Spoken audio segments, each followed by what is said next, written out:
हमने शहर को दी एक नई पहचान, हम हैं सिंघानिया बिल्डकॉन। कोरोना संक्रमण के कम हो रहे मामलों के बीच ब्रिटेन की तर्ज पर महाराष्ट्र को भी मास्क फ्री करने की तैयारी चल रही है।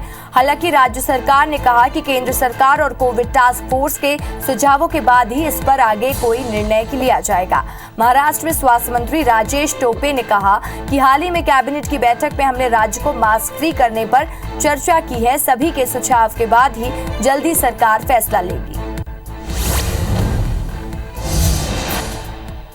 कर्नाटक में जारी हिजाब विवाद अब सुप्रीम कोर्ट तक पहुंच गया है। याचिकाकर्ता ने कर्नाटक के स्कूल कॉलेजों में हिजाब पर रोक के हाईकोर्ट के अंतरिम आदेश को सुप्रीम कोर्ट में चुनौती दी है। आदेश को मुस्लिम लड़कियों से भेदभाव बताया है। साथ ही आदेश पर तत्काल रोक की मांग की गई है।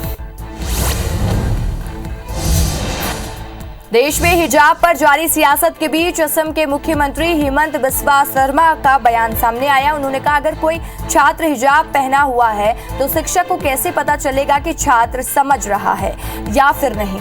उन्होंने कहा, मुस्लिम समुदाय को शिक्षा की जरूरत है, हिजाब की नहीं।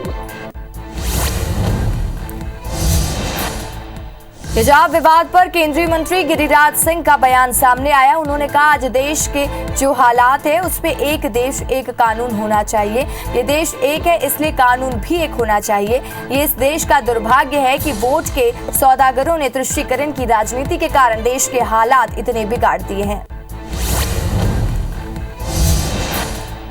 हिजाब विवाद के बीच राहुल गांधी का बयान सामने आया है। उन्होंने कहा है कि मैं ऐसी बातचीत में नहीं पड़ूंगा जो लोगों का ध्यान भटकाती हो। मेरा ध्यान इस बात पर है कि उनके लिए क्या महत्वपूर्ण है और कांग्रेस उसी को लेकर आगे बढ़ रही है।